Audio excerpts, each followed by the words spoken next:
최재천의 공부 어떻게 배우며 살 것인가. 최재천, 안희경. 2부 공부의 시간. 끌려가지 않고 끌고 간다. 선생님이 친숙한 학술적 구성으로 진행할까요? 공부의 구성 요소란 무엇일까요?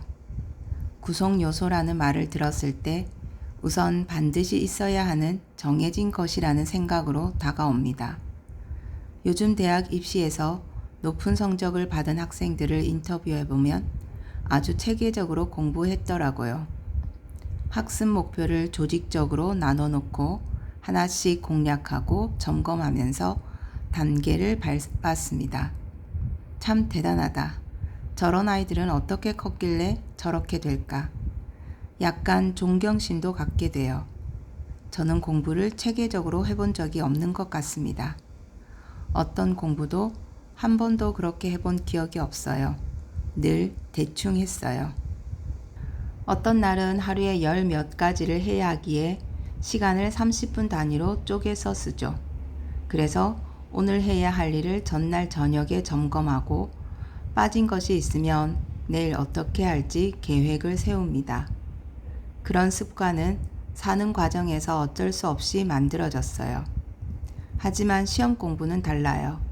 예를 들어 수학 시험을 본다면 범위를 다 훑어야 하잖아요. 그 범위를 꼼꼼히 검토해 본 기억이 없습니다. 그러니까 저는 엉성한 사람이에요.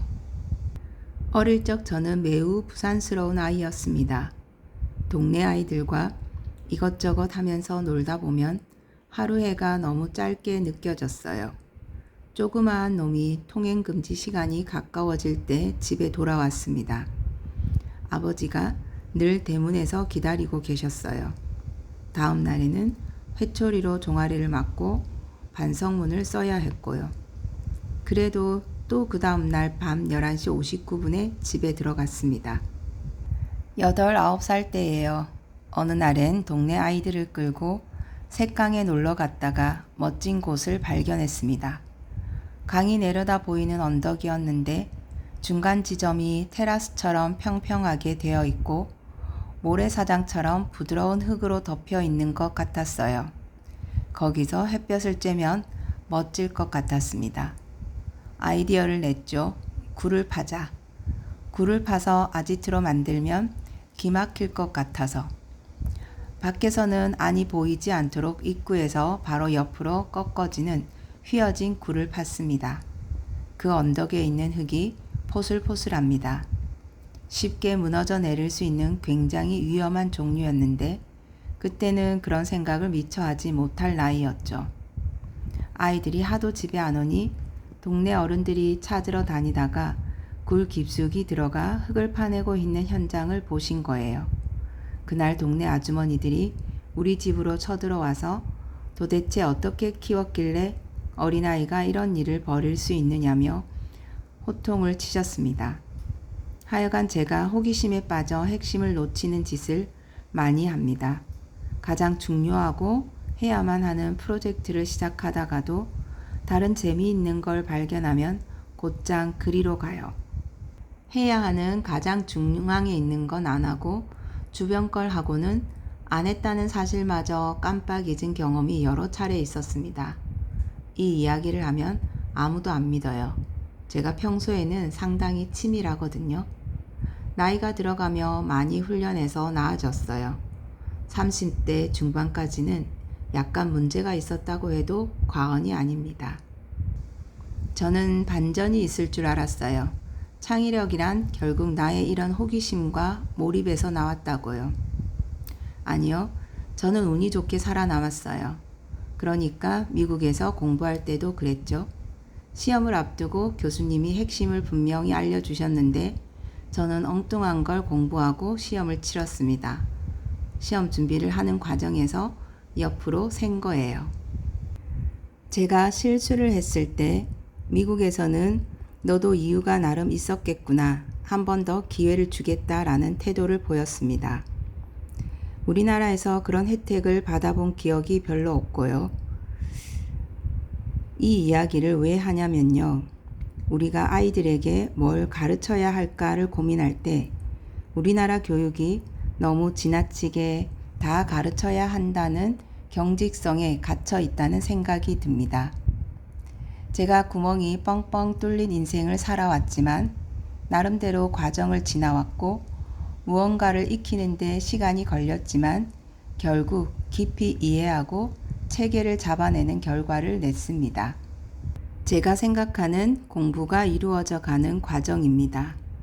우리가 존경하는 위대한 학자들이 벽돌을 착착 쌓아가듯 빈틈없이 공부하셨을까요?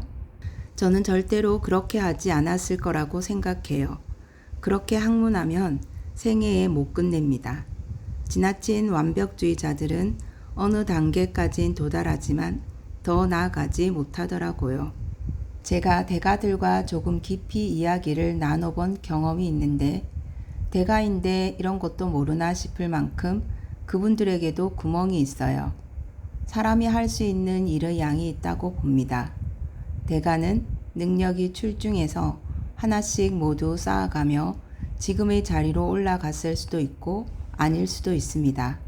그분들도 꼭 완벽하지는 않다는 제 나름의 확신이 있어요. 그래서 저는 공부의 구성 요소를 이렇게 생각합니다. 젊은 친구들 너무 두려워하지 말자.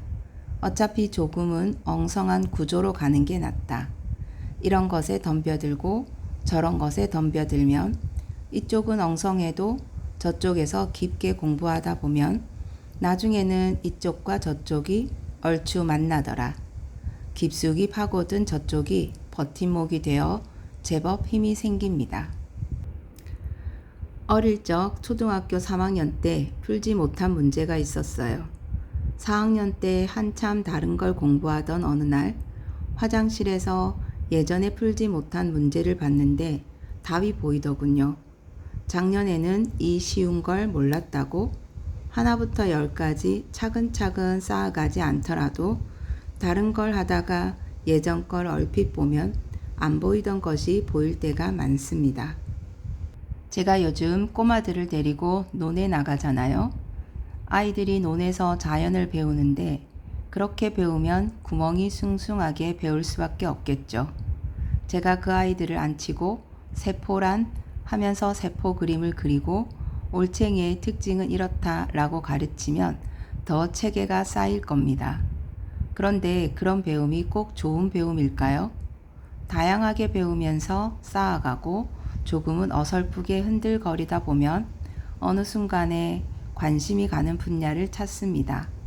그럴 때 저는 심도 있게 들어가도록 도움을 줍니다. 언젠가는 전반적으로 이해를 높이는 쓸만한 학습 성취 구조를 이룰 수 있다고 기대하는데요. 저는 교육을 그렇게 하고 싶어요. 지금도 제가 지도하는 수업에서는 시험 대신 스스로 문제를 만들고 풀어가게 하죠. 자칫하면 제 수업을 마친 학생들이 다른 분의 수업을 들은 학생들에 비해 기초가 조금 부족할 수도 있어요. 제가 모든 걸 다지지 않았으니까요. 그런데 꼭 그렇게 꽉꽉 다져놓고 확인하면서 가르쳐야 할까요? 그렇게 꽉꽉 다져놓고 확인하면서 가르쳐야 할까요?